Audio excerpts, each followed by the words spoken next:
नमस्कार विद्यार्थी मित्रमैत्रिणींनो, स्वागत आहे सर्वांचे आपले यूट्यूब चॅनल टार्गेट स्पर्धा परीक्षा। आजच्या व्हिडिओमध्ये आपण महाराष्ट्र राज्य शिक्षक पात्रता परीक्षा 2021 साठी सराव प्रश्न अभ्यासणार आहोत। महा टीईटी 2021 साठी खूप कमी असा कालावधी राहिलेला आहे, त्यामुळे खूप साऱ्या प्रश्नांचा तसेच खूप साऱ्या विषयांचा अभ्यास करणे तुम्हाला आवश्यक आहे। आपल्या चॅनलवर बालमानसशास्त्र व अध्यापनशास्त्र तसेच पर्यावरण मराठी व्याकरण या सर्व विषयांचे व्हिडिओ अपलोड करण्यात आलेले पाहायला मिळतील। त्यामुळे जर तुम्ही महा टीईटी 2021 चा अभ्यास करत असाल तर आपले चॅनल नक्की सबस्क्राइब करून ठेवा, कारण महा टीईटी 2021 मध्ये जे प्रश्न महत्त्वाचे असतील किंवा ज्या प्रकारचे प्रश्न विचारले जाण्याची शक्यता आहे त्याच प्रकारचे प्रश्न हे आपल्या व्हिडिओमध्ये तुम्हाला पाहण्यास मिळतील। त्यामुळे तुमचा चांगल्या प्रकारे सराव होईल व तुमचा स्कोर देखील चांगला होईल व तुम्ही परीक्षा चांगल्या मार्कांनी पास व्हाल। त्यासाठी आपले चॅनल नक्की सबस्क्राइब करून ठेवा व बेल आयकॉन प्रेस करा, जेणेकरून इथून पुढे येणाऱ्या सर्व व्हिडिओची नोटिफिकेशन तुम्हाला पाहण्यास मिळेल। चला तर मग पाहूया आजच्या व्हिडिओचे प्रश्न। आजच्या व्हिडिओचा पहिला प्रश्न आहे प्रश्न क्रमांक 1, शिक्षण पद्धत म्हणजे काय? पर्याय आहेत पर्याय क्रमांक 1 कला, पर्याय क्रमांक 2 विज्ञान, पर्याय क्रमांक 3 कला आणि विज्ञान दोन्ही व पर्याय क्रमांक 4 आहे यापैकी नाही। तर या प्रश्नाचे योग्य उत्तर आहे पर्याय क्रमांक 3 कला आणि विज्ञान दोन्ही। शिक्षण पद्धत म्हणजे कला आणि विज्ञान दोन्ही होय। यानंतरचा प्रश्न आहे प्रश्न क्रमांक 2, साधारणतः व्याख्यान ही पद्धती कोणत्या विद्यार्थ्यांसाठी सर्वोत्तम पद्धती मानली जाते? पर्याय आहेत पर्याय क्रमांक 1 हायस्कूल विद्यार्थ्यांसाठी, पर्याय क्रमांक 2 आहे ग्रॅज्युएट विद्यार्थ्यांसाठी, पर्याय क्रमांक 3 आहे प्राथमिक विद्यार्थ्यांसाठी, तसेच पर्याय क्रमांक 4 आहे वरील सर्व विद्यार्थ्यांसाठी। तर या प्रश्नाचे योग्य उत्तर आहे पर्याय क्रमांक 2 ग्रॅज्युएट विद्यार्थ्यांसाठी। तर व्याख्यान ही पद्धती आहे ती ग्रॅज्युएट या विद्यार्थ्यांसाठी वापरात येणारी किंवा वापरली जाणारी पद्धती आहे। प्राथमिक व हायस्कूल विद्यार्थ्यांना या पद्धतीचा मोठ्या प्रमाणात फायदा होत नाही, म्हणून ही पद्धती या विद्यार्थ्यांसाठी उपयुक्त ठरत नाही। यानंतरचा प्रश्न आहे प्रश्न क्रमांक 3, संकल्पना आणि तत्त्वे शिकवण्याची मूलभूत गरज काय आहे? संकल्पना आणि तत्त्वे शिकवण्याची मूलभूत गरज काय आहे असा प्रश्न आहे। तर पर्याय आहेत पर्याय क्रमांक 1 विद्यार्थ्यांना बाहेरील वातावरणातील वस्तूंची माहिती करून देणे, पर्याय क्रमांक 2 आहे विद्यार्थ्यांना यांत्रिक उपक्रमाविषयी शिकवणे, पर्याय क्रमांक 3 आहे विद्यार्थ्यांना निर्देश देणे व व्यावहारिक आकार देणे व पर्याय क्रमांक 4 आहे वरील सर्व। तर या प्रश्नाचे योग्य उत्तर आहे पर्याय क्रमांक 4 वरील सर्व। विद्यार्थ्यांना संकल्पना आणि तत्त्वे शिकवण्याची मूलभूत गरज आहे विद्यार्थ्यांना बाहेरील वातावरणात वस्तूंची माहिती करून देण्यासाठी, तसेच विद्यार्थ्यांना यांत्रिक उपकरणाविषयी शिकवण्यासाठी व विद्यार्थ्यांना निर्देश देणे व व्यावहारिक आकार देण्यासाठी, या सर्वांसाठी संकल्पना आणि तत्त्वे शिकवण्याची गरज आहे। यानंतरचा प्रश्न आहे प्रश्न क्रमांक 4, मतिमंद मुलाला सामान्य मुलासारखे वागणूक दिली जाऊ शकते का?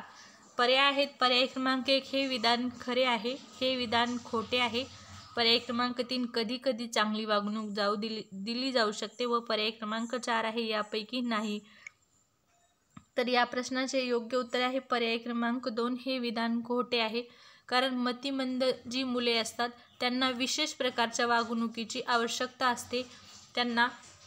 त्यांच्यामध्ये न्यूनगंड निर्माण होणार नाही अशा प्रकारची वागणूक दिले जाणे आवश्यक असते। त्यामुळे सर्वसाधारण मुलांसारखी वागणूक त्यांना दिली जाऊ शकत नाही, त्यांना एक विशेष प्रकारची वागणूक देण्याची आवश्यकता असते। प्रश्न क्रमांक 5 आहे कोणती बुद्धिमत्ता ही स्वयंजागृत असते? पर्याय आहेत पर्याय क्रमांक 1 आंतरवैयक्तिक, पर्याय क्रमांक 2 आहे आंतरवैकल्पिक, पर्याय क्रमांक 3 आहे आकाशासंबंधीची व पर्याय क्रमांक 4 आहे शारीरिक क्रियात्मक। तर या प्रश्नाचे योग्य उत्तर आहे पर्याय क्रमांक 1 आंतरवैयक्तिक स्वरूपाची बुद्धिमत्ता ही स्वयंजागृत असणारी बुद्धिमत्ता असते। यानंतरचा प्रश्न आहे प्रश्न क्रमांक 6, प्रकल्पातील शिक्षकांची भूमिका कोणती? तर पर्याय आहेत पर्याय क्रमांक 1 एका मित्राप्रमाणे, पर्याय क्रमांक 2 आहे मार्गदर्शकासारखी व पर्याय क्रमांक 3 आहे सहकारी याप्रमाणे व पर्याय क्रमांक 4 आहे यापैकी नाही। तर या प्रश्नाचे योग्य उत्तर आहे पर्याय क्रमांक 4। इथं यापैकी नाही झाले तर वरील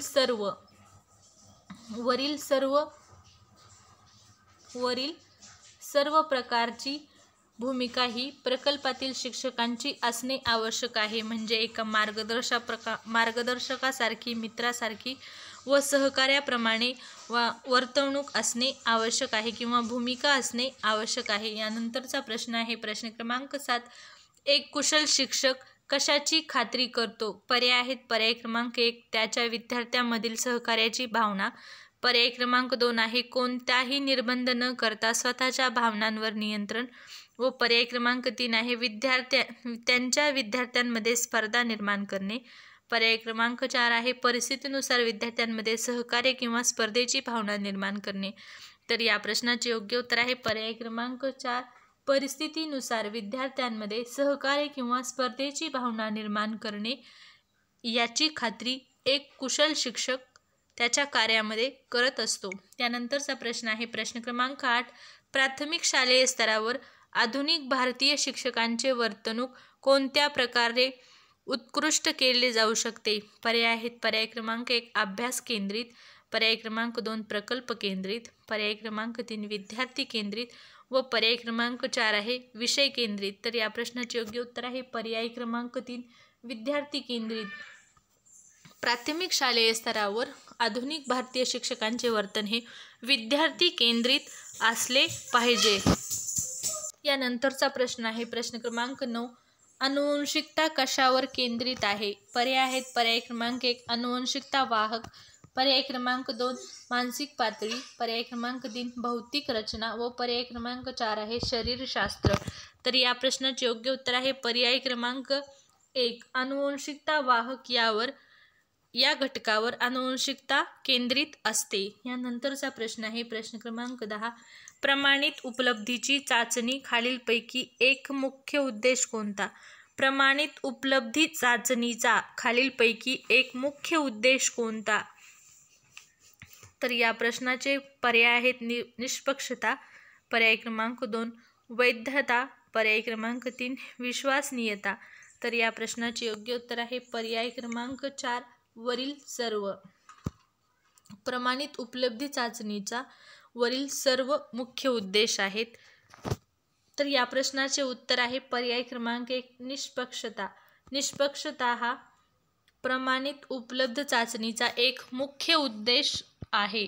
बाकी सर्व तर आहेत परंतु मुख्य उद्देश निष्पक्षता हा आहे। यानंतरचा प्रश्न आहे प्रश्न क्रमांक 10 शिक्षक स्लाइड प्रक्षेपणात कोणत्या प्रकारचा प्रयत्न करतात?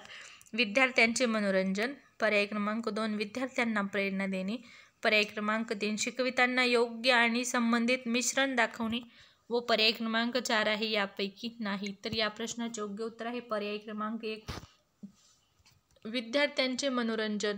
शिक्षक स्लाइड प्रक्षेपणात विद्यार्थ्यांना त्यांच्या अध्ययनामध्ये अधिक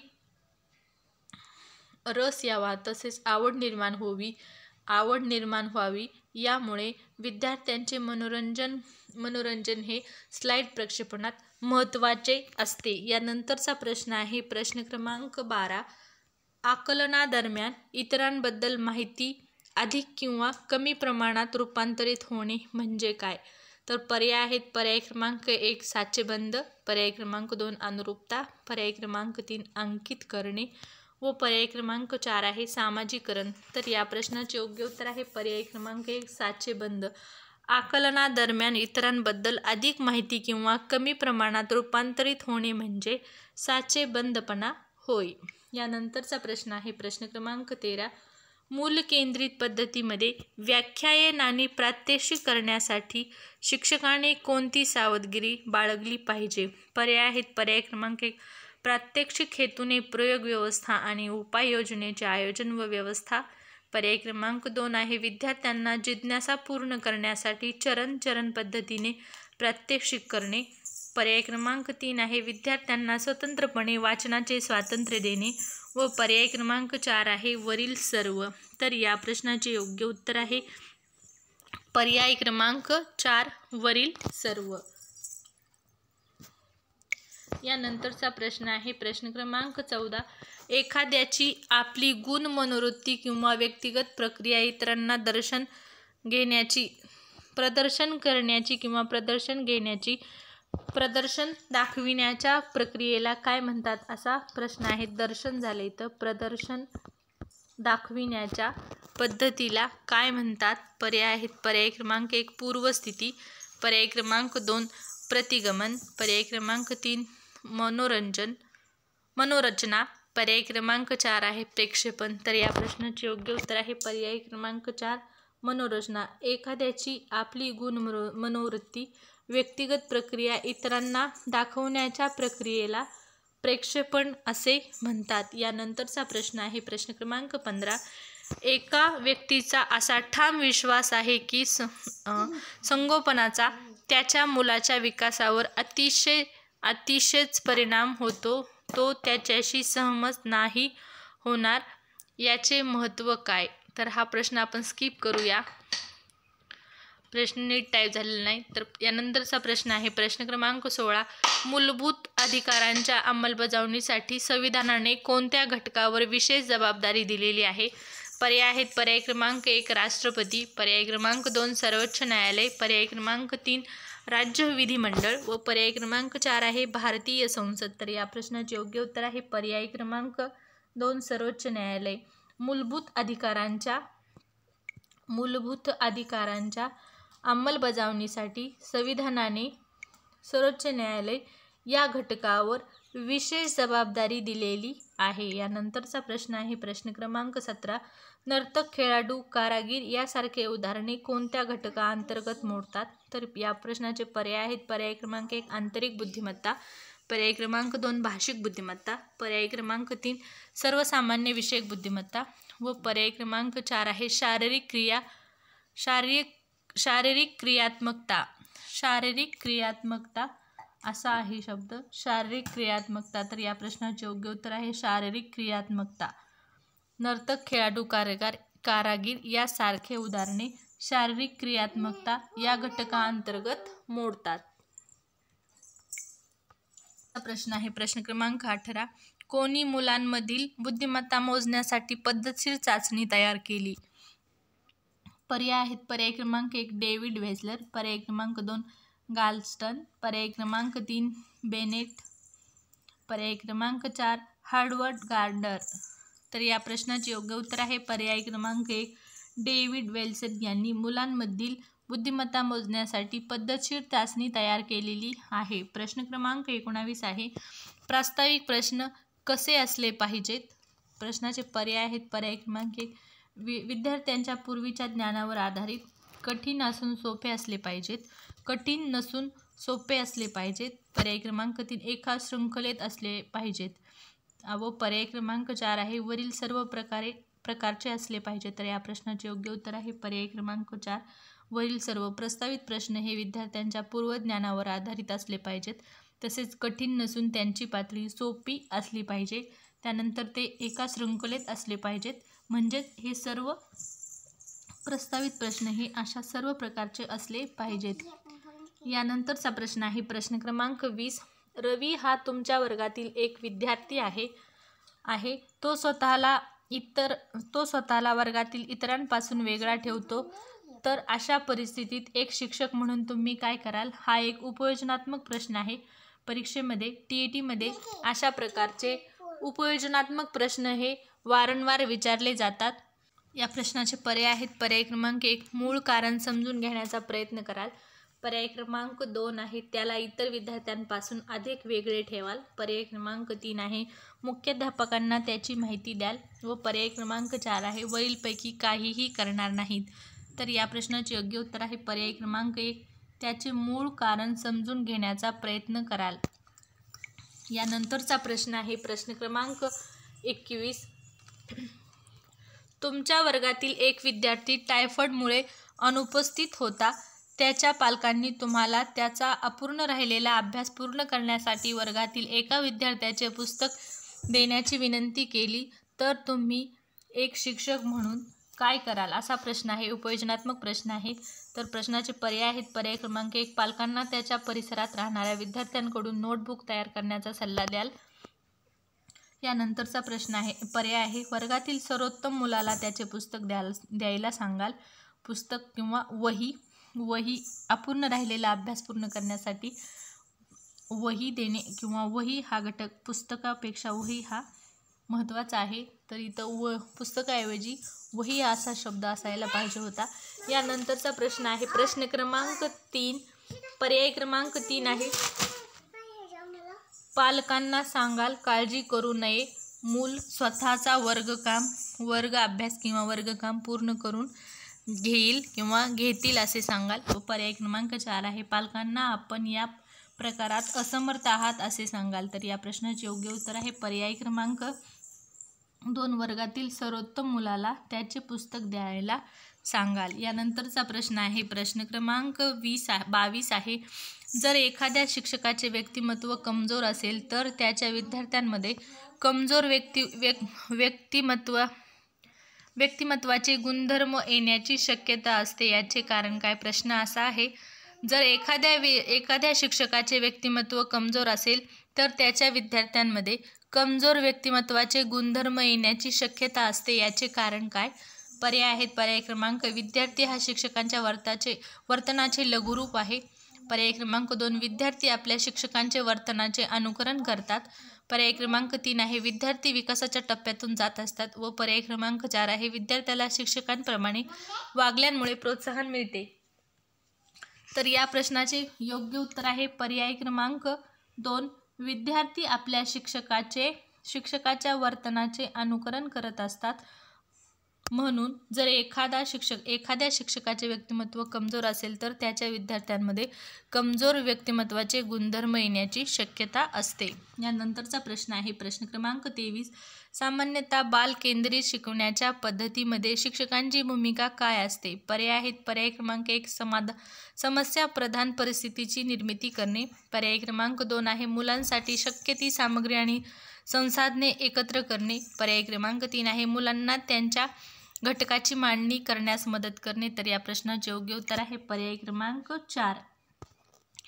यानंतरचा प्रश्न आहे प्रश्न क्रमांक 24, शिक्षक म्हणून आपण क्लासमध्ये चार्ट दर्शवित असताना खालीलपैकी कोणती सावधगिरी आपण लक्षात ठेवू शकतो? पर्याय आहेत. पर्याय क्रमांक 1, हे आपल्या विषयाशी संबंधित असावे, ते आपल्या विषयाशी संबंधित असावे. पर्याय क्रमांक 2 आहे, ते दिसण्यात नैसर्गिक आणि वास्तववादी असावे. पर्याय क्रमांक 3, ते अचूक आणि योग्य प्रमाणात असणे आवश्यक आहे. पर्याय क्रमांक 4, वरील सर्व. तर या प्रश्नाचे योग्य उत्तर आहे पर्याय क्रमांक 4, वरील सर्व. शिक्षक आपण क्लासमध्ये चार्ट दर्शवित असताना ते आपल्या विषयाशी संबंधित असावे, ते दिसण्यास नैसर्गिक तसेच वास्तववादी असावे व अचूक व प्रमाणित असणे आवश्यक आहे. यानंतरचा प्रश्न आहे प्रश्न क्रमांक 25, अध्यापनादरम्यान कोणामध्ये संभाषण होते? पर्याय आहेत. पर्याय क्रमांक 1, शिक्षक आणि विद्यार्थी. पर्याय क्रमांक 2, विद्यार्थी आणि पालक. पर्याय क्रमांक 3, शिक्षक आणि मुख्याध्यापक. व पर्याय क्रमांक 4 आहे, वरिष्ठ आणि कनिष्ठ विद्यार्थी. तर या प्रश्नाचे योग्य उत्तर आहे पर्याय क्रमांक 1, विद्यार्थी आणि शिक्षक किंवा शिक्षक आणि विद्यार्थी यांच्यामध्ये अध्यापनादरम्यान संभाषण हे होत असते. यानंतरचा प्रश्न आहे प्रश्न क्रमांक 26, शिक्षकांच्या शरीराची मुद्रा आणि ब्लॅकबोर्ड यांच्यातील प्रमाणित कोन किती अंशाचा असावा? पर्याय आहेत. पर्याय क्रमांक 1, 45 अंशाचा.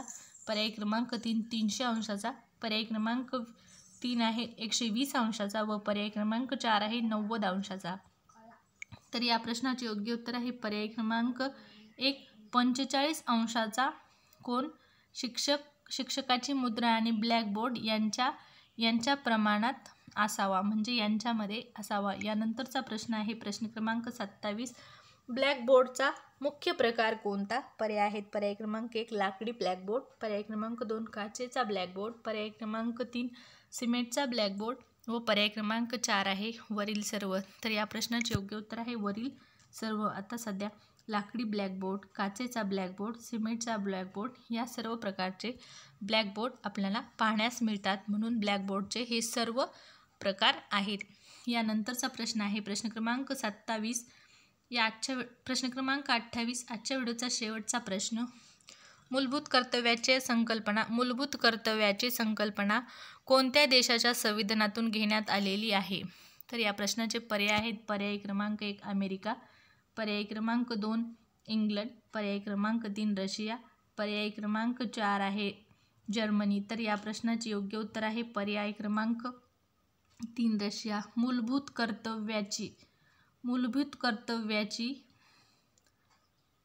कर्तव्याची संकल्पना ही रशिया या देशाच्या संविधानातून घेण्यात आलेली संकल्पना आहे. आजच्या व्हिडिओमध्ये इतकेच. आजचा व्हिडिओ आवडल्यास नक्कीच व्हिडिओ लाईक करा, शेअर करा. चॅनल सबस्क्राईब केले नसेल किंवा चॅनलवर पहिल्यांदाच आला असेल तर चॅनल नक्की सबस्क्राईब करून ठेवा व बेल आयकॉन प्रेस करा, जेणेकरून इथून पुढे येणाऱ्या सर्व नवीन व्हिडिओची नोटिफिकेशन तुम्हाला वेळेवर मिळेल. धन्यवाद.